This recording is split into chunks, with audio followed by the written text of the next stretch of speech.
Salut à tous, Hello. salut les fans de cyclisme. Ça faisait longtemps qu'on s'était pas fait de vidéo et on a reçu plein de messages hyper sympas de plein de gens qui nous ont dit oh, est-ce que vous allez nous faire une petite vidéo de débrief du tour, etc. Et on s'est dit bah ouais, on sort d'un tour, on avait fait la preview du tour, on avait fait le parcours du tour, la preview du tour. Et du coup là on va faire un peu le débrief de ce Tour de France 2020. Il y a pas mal de choses à dire. On a prévu de diviser la vidéo en 5 parties. Très organisé pour une fois. Je reprends une petite note parce que je voudrais pas oublier des choses. On va commencer par une impression générale et on va se demander est-ce que c'est un tour moyen ? Point d'interrogation. Deuxième sujet, bien entendu, comment passer à côté du duo slovène, la Slovénie qui prend le pouvoir sur le Tour de France. Et on se posera notamment la question qui le monde du cyclisme se pose pas mal. Est-ce que c'est finalement Pogačar qui a été absolument extraordinaire ou est-ce que c'est Roglic qui perd ce Tour de France? Ensuite, on parlera quand même un petit peu de la fin du Reign Sagan, qui perd son maillot vert pour la première fois en 7 éditions. Enfin, la seule fois où il a été disqualifié, mais voilà. On parlera un petit peu des Français, ça va aller assez vite. Et puis, on parlera des belles surprises de ce Tour de France pour finir, qui pourront vous donner un petit peu des petites billes aussi pour les prochaines courses. Voilà le programme. Je te propose d'attaquer. On attaque tout de suite sur ton impression générale de ce Tour de France qui se déroulait plus tardivement que d'habitude. T'en as pensé quoi ? Déjà, ça faisait plaisir d'en voir du vélo. Ouais. Après, sur le tour en lui-même, je suis globalement assez déçu. Ouais. C'est-à-dire, sans le contre-la-montre final, on aurait tous dit que le tour était moyen, bof, c'est pas vendu du rêve, etc. Et c'est le contre-la-montre final qui, je trouve, sauve un peu ce tour. Parce que le dénouement que tout le monde prédisait depuis la première journée n'a pas eu lieu. N'a pas eu lieu. Ouais, puis sacré contre-la-montre pour le coup. Pour le coup, c'est le plus beau contre-la-montre ces 20 dernières années sur le tour. Mais ouais, donc non, pour toi, c'est un tour moyen. Parce que je pense que les organisateurs ont tout mis sur le parcours et en ont un peu trop fait et que c'est pas les étapes que les organisateurs considéraient comme Rennes, etc., qui ont été les plus belles. À chaque fois qu'on a eu une très grosse étape sur le papier, c'est pas passé grand chose dans les faits. Et à chaque fois qu'on a eu une étape qui était belle, mais sans se dire c'est la plus belle étape, il s'est passé grand chose. Tu vois, Millau-Lavaur, on peut se dire que cette étape était extraordinaire parce que la Bora, dès le premier col, s'est dit allez, vas-y, c'est parti. L'étape qui arrive au Puy-Marie, elle était vraiment superbe. C'est une belle étape, le Puy-Marie, c'est vrai. Et l'étape où Kiat et Carapaz terminent main dans la main, elle était également superbe. Et pourtant, ce n'est pas les 3 plus grosses étapes de ce tour, mais c'est les 3 étapes que personnellement j'ai préférées. Donc plutôt une déception pour toi. En fait, les gros trucs que j'attendais, très déçu, et les trucs que j'attendais pas forcément, content. Donc plutôt une déception parce que je pense qu'on nous a survendu ce parcours en disant que c'est le parcours le plus dur, il y a de la montagne partout, etc. En fait, il ne faut pas oublier qu'un Tour de France, c'est les coureurs qui font la course. Et si on met des difficultés H24, en fait, les coureurs ils vont dire non, en fait, moi, là, ces étapes-là, en fait, on ne va pas les jouer parce que c'est pas décisif, c'est trop tôt, c'est ci, c'est ça. Donc, je suis un peu nostalgique des tours d'avant. Finalement, non, 5 étapes de gros plats. Ouais, parce que au moins tu savais. Un gros contre-la-montre de 50 bornes au bout d'une semaine. Au moins tu signais pour quelque chose, et puis tu arrivais dans la montagne, tu avais genre 5 étapes de montagne, et puis les 5 étapes de montagne, fallait être au rendez-vous. Alors que là, le nombre de fois où on a vu la Jumbo rouler, et puis au final ils sont arrivés en petit peloton de 20 avec 5 Jumbo. En fait, presque toutes les étapes de montagne. Ouais. Je suis pas loin de partager, hein. Je vais même être plus violent, je me suis un peu ennuyé moi devant ce Tour de France. Franchement, on a eu un schéma tactique qui a été à peu près similaire sur toutes les étapes. Je te rejoins, je pense que le parcours aide pas. Alors après, dès qu'il y a un Tour de France où on s'ennuie un peu, on finit toujours par dire que c'est à cause du parcours. Les pauvres organisateurs, ils essayent de tenter des choses. Ouais, mais là, ils ont trop tenté pour moi. Et c'est vrai que nous-mêmes, on s'était un petit peu monté le chou sur le parcours avec la montagne d'entrée. Je pense qu'on peut définitivement dire que la montagne d'entrée, c'est un flop. Franchement, les étapes de montagne d'entrée n'ont pas du tout fonctionné, modulo celle où tout le monde est tombé. Donc il y a un petit peu, voilà. Ça a fonctionné pour éliminer quelques favoris. Voilà. On en reparlera en point 4. Mais assez déçu, oui, effectivement, dans l'ensemble. Après, j'ai l'impression que ça vient couronner finalement ce qui est en train de devenir le cyclisme. C'est-à-dire, tout est très très calculé. Donc le Tour de France est de plus en plus une course d'élimination et cette année ça a encore été une course d'élimination. Finalement, à part cette dernière étape où je te rejoins, le contre-la-montre vient complètement sauver ce tour. S'il n'y avait pas le contre-la-montre, je ne sais même pas si je donnerais la moyenne à ce tour. Il y a quoi une étape où on a vraiment vibré Je te les ai donné les 3. Parce que en fait, si on regarde bien, la course au maillot vert, on va y revenir, on nous l'a un peu survendu, mais ça n'a pas non plus été incroyable. La course au maillot à poids, comme en fait l'école n'était pas très bien répartie et que tu avais 40 points qui étaient attribués au sommet du col de la Lose, en fait, il n'y a pas vraiment de bataille pour le maillot à poids. Ce qui est d'ailleurs très dommage pour tous les baroudeurs qui visent ce maillot. Mais je pense que ça pourra être pour ASO une question, le barème, tu vois, comment est-ce que tu calibres. Après, je pense que la faute est partagée entre ASO et les coureurs, parce que jusqu'à l'étape 15, tout le monde en avait rien à branler du maillot à poids. Il y a Cosnefroy qui a gardé 15 jours, ils sont tous après derrière partager les points. En fait, à l'étape 15, on avait 10 coureurs à 30 points. Et du coup, comme il n'y avait pas eu de contre-la-montre avant, il n'y a pas eu de gros écarts non plus qui se sont faits. Et donc tout le monde s'est un peu regardé. Et puis on a eu le train de la Jumbo qui a absolument atomisé chaque course dans la montagne. La défaillance Ineos qui fait que finalement, tu n'as eu que la Jumbo. Et donc moi, vraiment, je me suis ennuyé. Sincèrement, hein, déçu. Et puis je pense que, comme tu disais, c'était le retour du cyclisme. On s'en est fait un truc, tout le monde attendait que ça. On était content de voir du cyclisme, il faut quand même dire la vérité. Mais un peu déçu. Maintenant, ça n'enlève rien effectivement à ce dernier contre-la-montre. Ça n'enlève rien à la victoire de Pogačar. Et ce qui nous fait une transition magnifique sur notre deuxième partie. Comment passer à côté de cette domination slovène, hein. La dernière fois qu'on a vu ça, c'était les Britanniques, Wiggins et Froome qui avaient dominé un tour.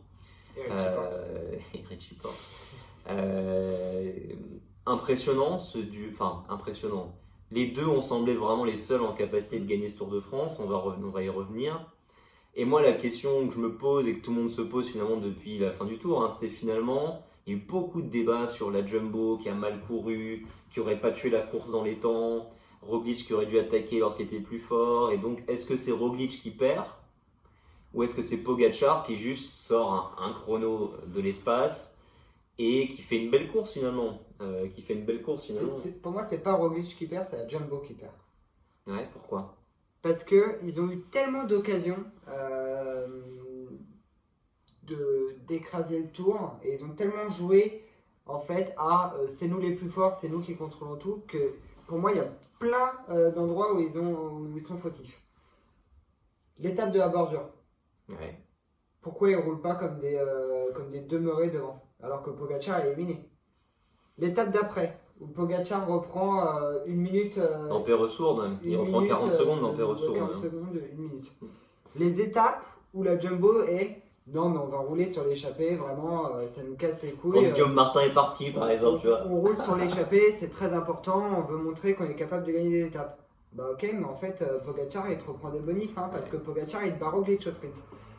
Les étapes où en fait on voit que Roglic il est fort, on va écraser le tour et puis au final ça attaque pas, ça fait rouler du moulin ou mais du coup, tu vois, ça me fait poser une question, c'est est-ce que Roglic était si fort? Parce qu'on ne s'est pas figuré la force de Roglic. Soit Roglic était pas très fort et du coup la Jumbo a très bien joué le coup, mais alors à ce moment-là pourquoi faire sacrifier du moulin direct? Peut-être parce que lui-même n'était pas bon. Soit en fait Roglic était fort et la Jumbo a tué son propre Tour de France. Ce qui est sûr, moi quand je le regarde à posteriori, je suis un peu comme toi, je me dis, bon déjà, n'enlèverons rien à Pogačar. Pogačar fait une course pour le coup, il très belle. Truc, il a franchement une équipe très moyenne autour de lui. Voilà, très moyenne, un roux tout pourri, de la Cruz tout pourri. Non, de la Cruz pas tout pourri. De la Cruz c'est celui qui l'a le plus accompagné. Oui, enfin bon, c'est faible quoi. Grosso modo par rapport à Visma, c'est faible. Non, mais ok, c'est faible. Il se fait prendre dans la bordure. En fait, pourquoi je dis ça, c'est parce qu'on a tellement parlé de la Jumbo-Visma et de Roglic depuis cette défaillance sur laquelle on va revenir à la planche des belles filles, qu'on oublie presque que Pogačar quand même, en troisième semaine, il fait une très belle troisième semaine. À Péresourde, il fait la meilleure montée de l'histoire de Péresourde. Il fait un contre-la-montre démentiel. Enfin, franchement, il fait un contre-la-montre, il met une mine, personne ne la voit venir. Et en fait, la Jumbo, si Roglic, alors il est si, on refait tout, mais si Roglic ne s'effondre pas sur le contre-la-montre, Juste avant le contre-la-montre, on dit que la Jumbo a super bien géré son tour. Parce qu'en fait, il arrive avec 50 secondes d'avance au contre-la-montre. Alors il y en a plein, j'ai vu sur internet dire c'est pas du tout assez 50 secondes sur un contre-la-montre sur ton concurrent direct. Si tu crèves, si tu tombes, si tu machin. Ok, c'est vrai que normalement, dans l'idéal, tu arrives avec 2 minutes 30 d'avance. Maintenant, qui, sincèrement, personne dans le monde du cyclisme pensait que Roglic allait se faire prendre une telle branlée quoi. Rien qu'à voir la cote des paris sportifs, je crois que c'était 1,15. Alors ok, tu sais, a posteriori, t'as tous les gens qui connaissent super bien le cyclisme, ils disent bah si, il avait battu contre la montre de Tour de Slovénie. Ok, à la limite tu te dis il va l'accrocher. Tu te dis pas il va lui reprendre 50 secondes et il va finir avec 50 secondes, ce qui lui met un tarif incroyable. Donc d'un côté je suis d'accord avec toi, je pense qu'il y a eu des occasions où la Jumbo clairement a été suffisante. Ouais, c'est-à-dire ils ont été trop arrogants. Arrogants, on est les meilleurs. Je pense qu'ils ont sous-estimé Pogacar. C'est-à-dire que quand ils le laissent partir dans Péresourde, c'est une erreur. Et tu peux te dire, ils l'ont vu sur la Vuelta la dernière. Il l'a éliminé la veille. Mais oui. Pourquoi le laisser revenir Ils l'ont vu sur la Vuelta qu'il avait fait une 3e semaine incroyable. Il le connaît, ils sont slovènes tous les deux, ils se connaissent très bien. Et qui suit un peu le cyclisme depuis 2-3 ans, c'est très bien que Pogacar, en montagne, en haute montagne, il peut te faire une 3e semaine incroyable. Là où je te rejoins, c'est col de la Lose, tu sens qu'il est un peu en dessous. L'étape d'avant, là, à l'autre côte, bref. Non, Grand Colombier, bref, les Érelles, là, la côte avant, où bref, où il y a Pogacar qui est en queue de peloton, et t'as encore 3 Jumbo. Il a du mal à suivre la roue de Richie Porte en queue, et ils n'attaquent pas. Ça, tu vois, là, il y a des vraies questions, effectivement, parce que Roglic n'a même pas besoin d'être très fort sur un truc comme ça. Si Pogacar a un peu de mal à suivre derrière, ils peuvent juste rouler très fort et le lâcher. Après. La Madeleine. Ouais. Après, il a jamais lâché Pogacar en montagne. Tu sais, on dit que ça a été une course par élimination, ils ont éliminé tous les autres. Si, comme la hausse, Roglic, il finit devant Pogacar. Ouais, mais il n'est pas non plus. Pogacar n'est pas très loin de revenir, il plafonne un tout petit peu là sur la fin. Et même l'étape où. La montée des Glières sur le plateau des Glières. Ah, mais c'est celle-là dont je te parlais. Roglic est bien plus fort que Pogacar. Moi, je pense que pourtant, la Jumbo est en mode bon, bah non, on va entendre le groupe des favoris. De toute façon, c'est sûr qu'on gagne ce tour. C'est ça. Pour moi, c'est vraiment sur cette étape-là, presque plus que sur Péresourde. Péresourde, ils l'ont mis à 1 minute 40. C'est débile de le laisser revenir à 1 minute. Mais je pense qu'ils le voyaient éliminer en fait. Ils le voyaient éliminer. Et bon, c'est pas très intelligent, c'est une erreur. A posteriori, on se dit c'est ridicule. Mais sur Aiguillard, je le trouve beaucoup plus fort. Pogacar est revenu dans la course. Tu tues le tour à ce moment-là. Pogacar, il avait du mal dans Aiguillard. Oui, tu le tues à ce moment-là. Et après, quand même, si on débrief, personne ne s'attendait à une telle défense de Roglic dans le contre-la-montre final. Est-ce vraiment une défense de Roglic quand il termine 4e ou 5e? C'est le chrono de Pogacar qui est incroyable. Quand même, il finit loin de ses standards. Il finit derrière des gars derrière qui ne doivent pas finir sur un contre-la-montre comme ça, Roglic. Pogacar, c'est. Non, mais il fait un chrono incroyable, mais quand même, Roglic, tu le vois arriver, Roglic, il est blanc, t'as l'impression qu'il va mourir. Il a son casque là, il est ridicule avec son casque. Tu veux voir les temps là, sur le contre-la-montre, mais il finit super loin, regarde. Oui, il finit 5e. Bon, il finit derrière Richie Porte sur un contre-la-montre comme ça, enfin, franchement. Oui, mais regarde. Pas du niveau. En fait, quand tu vois Pogacar qui a 1 minute 21 d'avance sur le 2e qui est Tom Dumoulin, c'est quand même impressionnant. Ah non, mais voilà, encore une fois, je trouve que le chrono de Pogacar est impressionnant. Maintenant, j'ai du mal à savoir s'il a vraiment survolé ou si c'est juste Roglic qui s'est complètement effondré par rapport à ce qui. Et c'est pas la première fois qu'il s'effondre sur un contre-la-montre. Il s'était effondré déjà sur le Giro, sur le contre-la-montre. En 2018, sur le Tour de France, il fait un contre-la-montre dégueulasse quand on l'attend tous. Il n'y a que la Vuelta l'année dernière où il défonce le chrono, genre il met tout le monde d'accord. Mais du coup, moi, ça me fait poser la question du Est-ce que Roglic, tu vois, ok, il gagne la Vuelta l'année dernière. Bon, la Vuelta, on sait tout ce que c'est que la Vuelta. Hein. Sur les grands tours, il avait de la pression. Ouais, est-ce que. Non, c'est une bonne question. Est-ce que ça manque d'intelligence tactique? Est-ce que ça manque de mental? Moi, j'en viens de me demander s'il était vraiment si fort que ça sur ce tour, quoi. J'ai pas vu de moment où il a été aérien et où tu te dis, ok, il va partir et il va lâcher tout le monde. Il l'a pas fait. Non, il l'a pas fait. Et alors, il y a eu plein de théories sur il avait les jambes pour le faire en 2e semaine, machin. Peut-être qu'il avait les jambes, mais en tout cas, il l'a pas fait. Donc bravo Pogacar. Et je te rejoins, je pense que déception du parcours un petit peu. Je pense que ça doit amener à se poser des questions de la part des organisateurs parce que cette montagne finalement n'a pas fait les écarts qu'on pensait. Et déception de la Jumbo qui, je pense qu'ils doivent, ça doit broyer du noir un peu là. J'ai lu qu'ils avaient déjà préparé toutes les festivités, champagne, etc. Bah, ça montre que c'était prétentieux hein, finalement. Bah, bien sûr. Ça montre que les gars s'y voyaient quoi. S'y voyaient, ils ont oublié que il fallait encore la faire cette montée de la planche des belles filles quoi. Bon voilà, en tout cas, très belle victoire du jeune Pogacar qui est le plus jeune depuis 1904 à gagner un Tour de France. Et puis surtout qu'il y a 3 maillots distinctifs. Il y a eu 3 maillots distinctifs. Pour ceux qui suivent notre chaîne depuis longtemps, et vous êtes quelques-uns, vous savez à quel point j'adore Pogacar depuis sa victoire sur le Tour de l'Avenir, donc c'est mérité. Est-ce que c'est un règne qui s'ouvre? Ou est-ce qu'il a profité de ne pas avoir de pression et que ça se passe très bien, il le prend le dernier jour peut-être que s'il l'avait pris 10 jours avant, il l'aurait jamais tenu, enfin voilà, on n'en sait rien. Mais l'année dernière, on se posait la même question sur Bernal. Est-ce que c'est un règne qui s'ouvre? Et puis Bernal, il a disparu. Donc, c'est pas un règne qui s'ouvre, c'est un nouveau gros contender. À voir, un très gros contender. Mais ce qui est sûr, c'est qu'on sent pas de hiérarchie où on se dit en fait. Là, on sent que dans le cyclisme mondial qui va arriver, je pense pour les 3-4 prochaines années, tu vas être vachement, effectivement, d'un tour à l'autre, ça peut bouger entre les Bernal, les Roglic, les Pogacar. Voilà, en parlant de choses qui bougent. On arrive à notre troisième section. Là, c'est un monument qui tombe. La vache. Monument qui tombe. Le maillot vert n'est pas cousu à la peau de Peter Sagan, puisque Sagan a perdu ce maillot vert. Et pour le coup, il a tout tenté pour le gagner.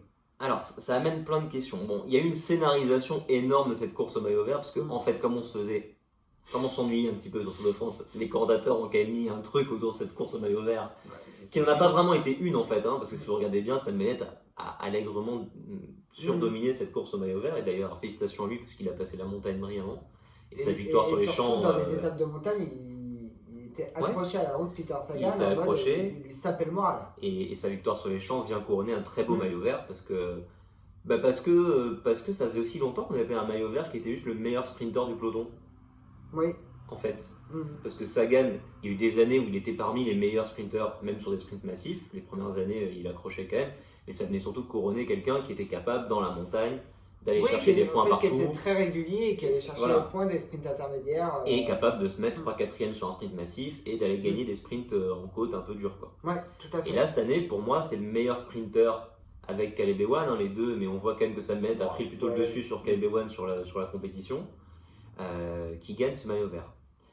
Qu'est-ce que ça veut dire pour Sagan? Pour toi, pourquoi est-ce qu'il le perd? Parce qu'il...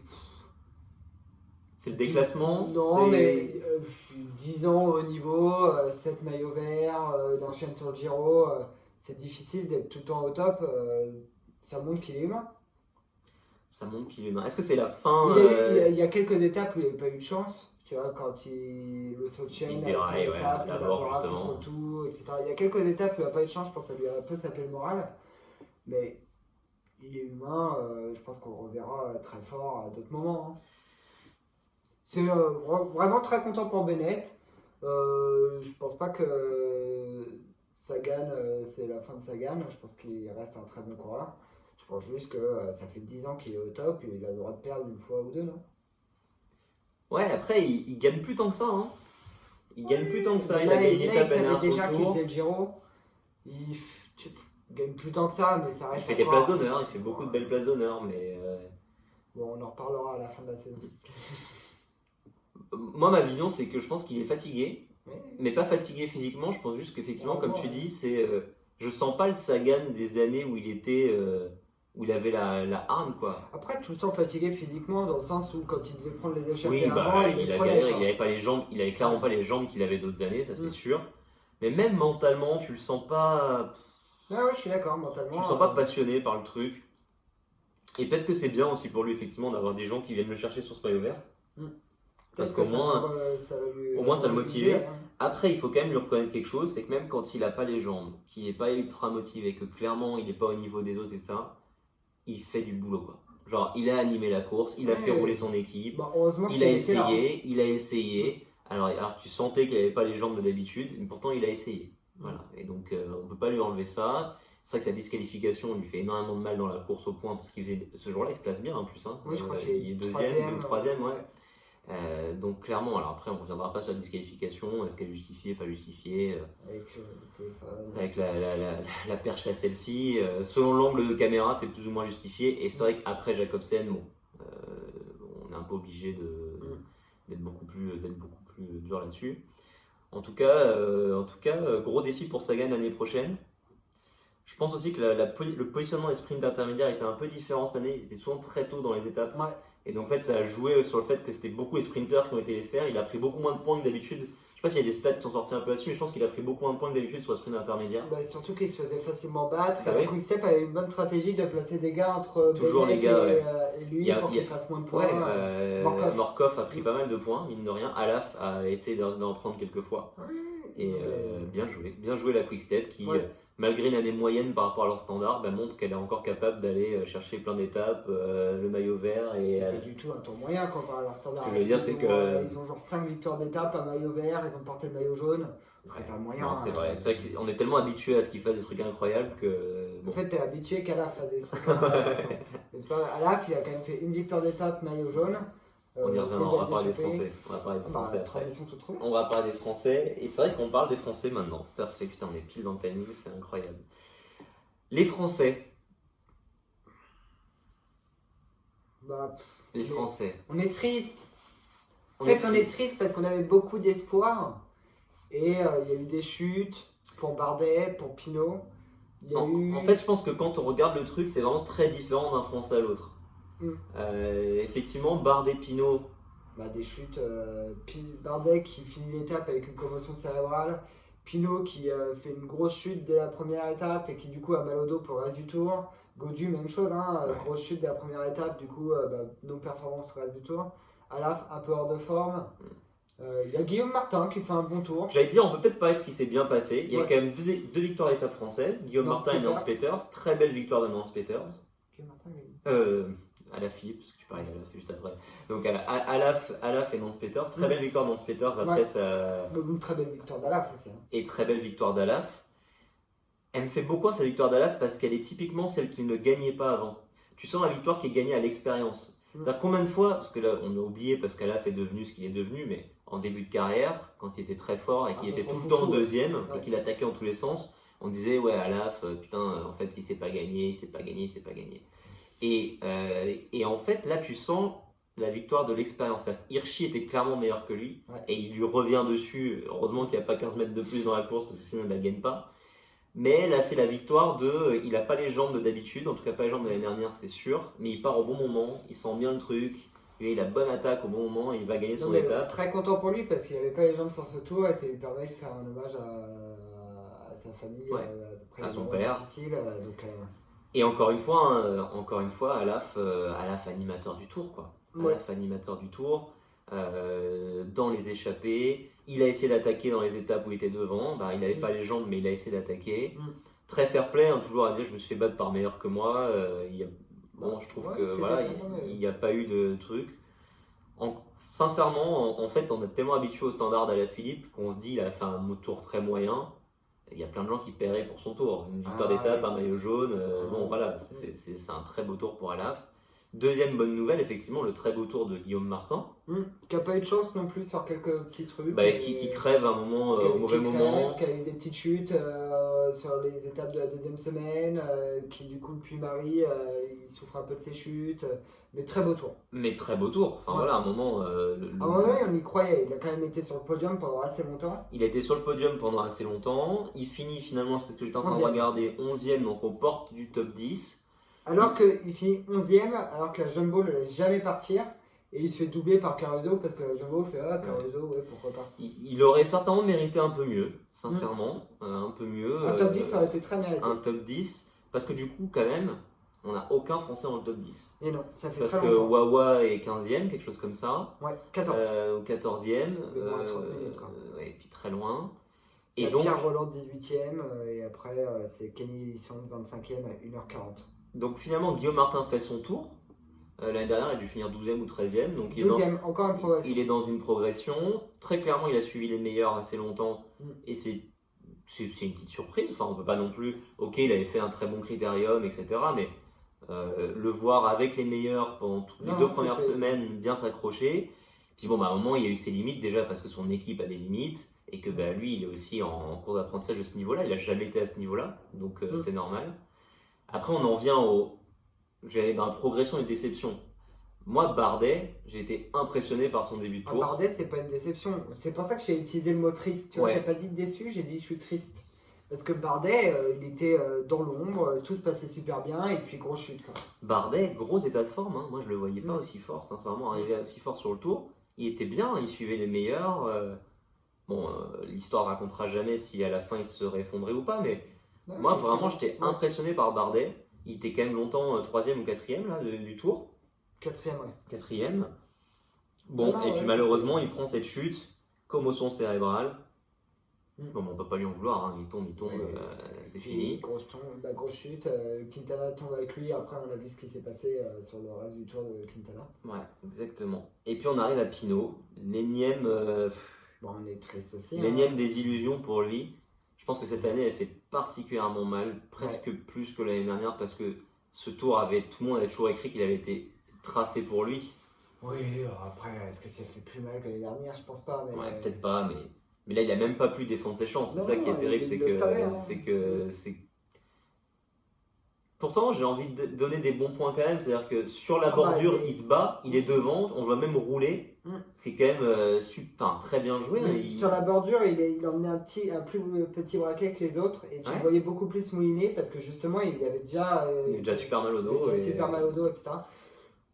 Courageux de finir le tour pour voir le contre-la-montre chez lui. Il fait un beau temps. Il fait un beau contre-la-montre. Il doit finir top 15 du contre-la-montre, je pense. Je l'ai pas remis. Non, c'est juste clic là. Non, mais ouais. Combien il finit? Il doit finir top 15, non? Ah non, il n'est pas top 15, top 20. Il finit 19ème à 4,09. Il fait un beau contre-la-montre quand même, avec son état de forme. Un tour, c'est presque pas un tour à oublier, mais bon. Va se poser la fameuse question que lui-même a posée à la fin de son interview et où on le sent déprimé. Alors, c'est les réactions à chaud, il faut toujours faire attention. Et d'ailleurs, Marc Madio l'a dit par la suite. Mais c'est quoi la. Enfin, t'es Pinot, est-ce que tu continues de t'entêter sur le Tour de France alors que ça marche pas? Est-ce qu'en fait tu continues de t'entêter sur les grands tours? Ou est-ce qu'à un moment tu te dis pas, est-ce qu'il vaut mieux pas finir ta carrière avec 4 grandes classiques, tu vois, 3 Tours de Lombardie et une autre belle classique, plutôt que d'aller de déception en déception en grand tour? Il a un podium de Tour de France et un podium de Giro. Ouais, c'est bien. Il y a un podium de Giro? Ouais, il finit 3ème ou 4ème, non? Pas sûr. Bon. Mais il a des grandes classiques, il a des victoires d'étape sur tous les grands tours. Bon, j'ai pas d'avis sur la question. J'ai pas d'avis sur la question. Je pense que la question doit être posée. Ouais. Je pense que la question doit être posée parce qu'il a quand même 30 ans, Thibaut Pinot. Non, mais il fait jamais une 3ème place, il fait jamais podium du Giro. Non, c'est moi qui fumais. Je sais qu'il y avait une année où il était bien classé, je pensais qu'il avait fait... Ah non, il fait 4ème, voilà, pardon, c'est vrai. C'est moi qui, je pense, il sort du podium à la toute fin. Moi, je pense que la question mérite d'être posée. C'est quoi l'avenir pour Pinot quand tu vois la page où je suis, DNF. Ouais. Est-ce que tu veux continuer toute ta vie d'avoir des DNF sur des grands tours ou est-ce qu'à un moment tu te dis pas, il a déjà les grandes étapes, tu deviens un coureur de classique incroyable, tu vas chercher un maillot de champion du monde. Est-ce que ça va être lui le coureur de classique incroyable, tu vois? En fait, est-ce que c'est pas mettre trop de pression sur sa reconversion? Je sais pas. Bon, je sais pas. En tout cas, je pense que ça va pas mal tourbillonner dans sa tête. On espère le revoir au niveau de l'année dernière sur un Tour de France parce qu'il nous avait fait rêver et qu'il pouvait clairement le gagner. Maintenant, les années passant, je pense que ça va commencer vraiment à... Est-ce qu'il a plein de reconversion sur le Tour, à jouer les maillots à poids, tu vois, par exemple, des trucs comme ça? En tout cas, on sait tous que gagner des très belles étapes, ça, il sait faire. Et oui, et puis ça reste dans la mémoire collective, les grandes étapes. Et donc, peut-être un peu moins de pression sur le général et aller chercher des très belles étapes, ce que l'on le sait capable de faire. Bon, à réfléchir. En tout cas, Thibaut, si tu nous regardes, nous on espère te revoir à très bon niveau au classement général. Et c'était effectivement une nouvelle forte déception pour tout le monde, tristesse là, pour le coup, parce que pas pu descendre ses chances. On finit par une petite section top flop, un peu ceux qui t'ont les très belles surprises et puis ceux qui t'ont vraiment déçu. On va faire ça très rapidement, je pense, parce que sinon, je pense qu'il y a moyen de citer. Ouais, il y en a beaucoup, mais si t'en as deux. Alors, en top, Wout van Aert. Mec, incroyable. Enfin, on le savait fort. Hein. Faisons une pause sur Wout van Aert. On le savait fort, mais de là à se dire que le mec il tape le 4ème chrono du contre-la-montre final. Ouais, mais s'il n'y avait que le chrono. Il trouve 70 km en montagne, puis il va gagner les sprints, puis il fait ci, puis il fait ça. Alors là, on est quand même sur un être C'est-à-dire surhumain. que le mec il fait quand même. Il a travaillé tout le Tour de France. Ah, bah il fait 18ème il fait 20ème en ayant travaillé tout le Tour de France, en ayant tapé les sprints, en roulant l'étape des Glières là. Où c'est lui qui a ramené Richie Porte avec Tom Dumoulin sur le groupe des favoris parce que bon, c'est quand même stylé et qui peut après va régler le groupe des favoris. Et il y a 2 victoires d'étape, hein, donc ça vient couronner un très beau tour. Très très très fort. Alors... Je suis sûr que s'il n'est pas à Jumbo, mais dans une autre équipe, c'est genre 4-5 victoires d'étape. Ah oui, je pense que c'est très jouable. Et là, on a vu la naissance d'un... Alors, on le savait déjà, mais là, on est sur... Là, pour le coup, les 7 maillots verts, s'ils restent à un niveau comme ça pendant 10 ans, il ne restera peut-être pas à un niveau comme ça pendant 10 ans, mais les prochains maillots verts, si on lui laisse l'opportunité de les jouer, je vois mal qui va aller le chercher, hein, parce que... Parce qu'il peut, en fait, toutes les étapes, potentiellement, il peut les gagner. Incroyable. Sauf vraiment les étapes, genre arriver au sommet du Col de la Hausse, tu vois. Mais, et rappelons-nous que ce type-là, l'année dernière, il finit dans une ambulance avec toute sa jambe qui ne peut plus bouger. Enfin, c'est juste prodigieux d'être à ce niveau-là, à ce moment-là. Chapeau bas l'artiste. Et on a hâte de voir un duel entre lui et Van Der Poel sur une course dans pas très longtemps. J'en parle parce que vraiment impressionné effectivement par le niveau de Wout van Aert. Qu'on voyait fort parce que très gros début de saison. Mais peut-être pas à ce niveau-là, quand même, franchement. Là, on est à deux doigts de te dire que c'est le meilleur coureur du monde, donc bon. Bon, en ce moment. Ouais. D'ailleurs, au moment où nous tournons cette vidéo, nous sommes en plein championnat du monde. Et bon, s'ils veulent gagner, c'est pas si étonnant que ça. Ok, donc top, Wout van Aert. Top aussi, Marc Hirschi. Parce que bon, en fait, on le savait plutôt bon ce jeune coureur, mais de là à se dire que c'est un des meilleurs punchers baroudeurs du peloton. Ça vient couronner un critérium qui était déjà super bien. Et clairement, révélation de ce tour, Marc Hirschi. Pour moi, c'est la révélation. Il finit super combatif d'ailleurs, je crois, si pas de bêtises. Tout à fait. Très mérité. Il pouvait avoir 2 étapes de plus. Hein. En vrai, la fois contre Alaf où il a 2 doigts de la prendre, et puis l'autre fois il se fait rattraper très peu avant l'arrivée. Gagne l'étape et du coup prend plus de bonus que Roglic. Du coup, non, superbe coureur. Et là pour le coup, dans les classiques qui vont arriver, attention Marc Hirschi. Hein. S'il est dans cet état de forme là, il peut faire mal au Fuglsang et à la Philippe. Hein. Très hâte de voir ça. Non mais très hâte de voir la suite de sa carrière. Ouais, très hâte de voir ça. Très beau coureur. Moi j'ai trouvé même dans le style et tout, très beau coureur. Un petit flop, 1 ou 2 petits flops. Bon, je sens rêver Néroman. Mais non mais il est tombé, donc il est vraiment tombé à genre 80 km/h. Donc est-ce vraiment un flop, tu vois? En flop de gars qui a pas eu de malchance, genre là je regarde le classement. Carapaz il est tombé, c'est un flop. Ouais. Je sais pas, Bernal c'est un flop. Alors, moi j'allais mettre dans mes flops Ineos, global, Ineos, qui sauve son tour grâce à cette étape en fait, Fiat Carapace.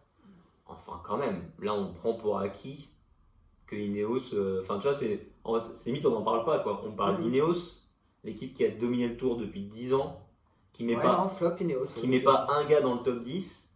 Quand on voit la forme de Geraint Thomas, on peut quand même s'interroger sur les choix qui ont été faits côté Ineos, parce qu'ils mettent Carapace qui clairement. On le voit là sur la fin de tour est très bon, ça veut dire que son pic de forme était pour le Giro, ce qui avait toujours été calculé.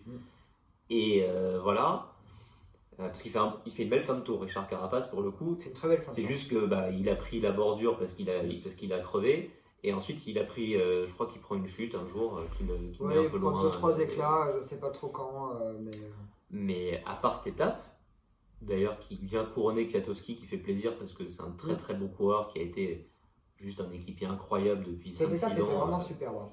Mais Ineos, quel flop. Quel flop. Il va falloir se poser de grandes questions. Alors bon, l'avantage c'est qu'ils viennent d'annoncer un recrutement 6 étoiles. Donc, Il va falloir se poser de grandes questions. L'année prochaine, c'est reparti pour c'est All-Starland. Après, beaucoup de malchance. Hein. Sivakov deux chutes énormes qui dès la tombe très première fort. étape. Bon, Bernal qui est clairement hors de forme. Clairement hors de forme. Ça me fait penser à ce que tu me disais hier sur les gars qu'on a vu se mettre des 400 km en entraînement pendant le confinement. Bah, ils n'ont pas été là sur le tour. Bah non. Non, Bernal, tout le monde s'extasiait devant ses sorties Strava avant le tour. On était tous là en mode oh là là, il s'est mangé 5000 de dénivelé. C'est quoi ce monstre? Bah en fait, ça a confirmé son manque de forme qu'il avait montré sur le critérium. Quoi. Et peut-être que c'était pas une si petite blessure que ça qu'il avait. Hein. En fait, peut-être qu'il avait vraiment une grosse blessure et que il était pas là. Je rajoute un ou deux petits tops et flop et on arrêtera la vidéo là-dessus. Dans mes tops, il y a clairement la Sunweb dans son ensemble. C'est vrai qu'ils ont fait un très beau tour. Je trouve un tour magnifique, tactiquement très fort. À chaque fois, ça a joué les bonnes flèches au bon moment. Une mention spéciale pour Søren Kragh Andersen qui a quand même un sens de la course, ce type. C'est incroyable. Il lâche tout le temps l'attaque au bon moment. Et puis des cuisses monstrueuses.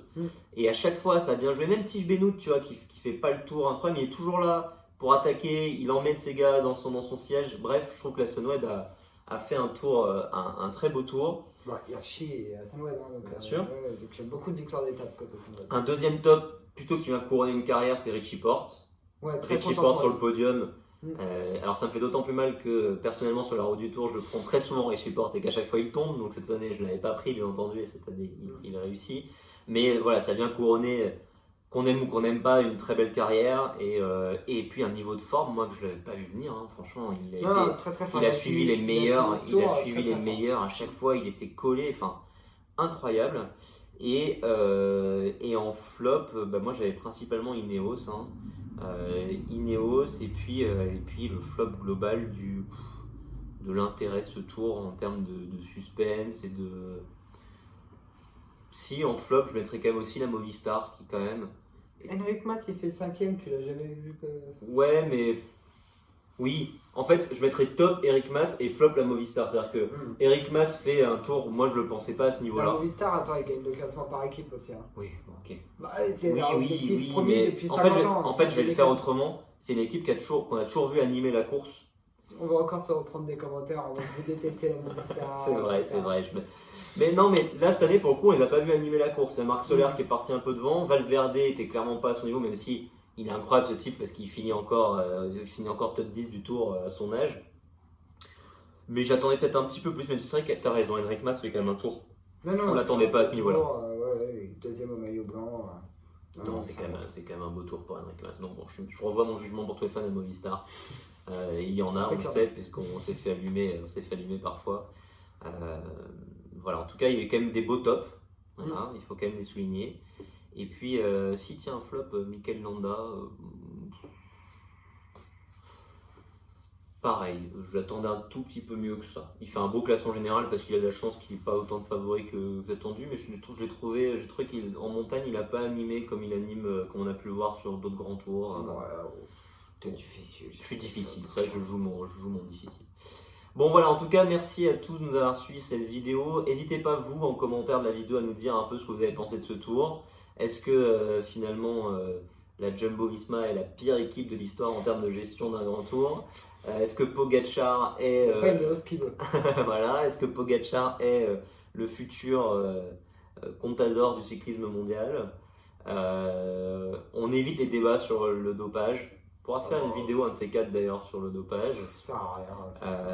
Même si, bien entendu, on a nous aussi lu tous les articles qui interrogent le niveau de performance sur ce Tour de France. On va se dire que tout le monde est propre. Comme ça, on maintient on notre. On se dit juste que c'est une course cycliste. Et on maintient notre foi, voilà. Et en tout cas, on vous retrouve très vite, puisqu'on va très rapidement basculer sur le Giro. Et donc, jouez avec nous sur la route du Tour. On le met en ligne, là, normalement, quand la vidéo sera publiée. Le Giro sera en ligne sur la route du Tour. Exactement. Donc, n'hésitez pas à jouer nombreux comme vous avez été pour le Tour de France. Merci beaucoup. Bonne fin de journée à tous.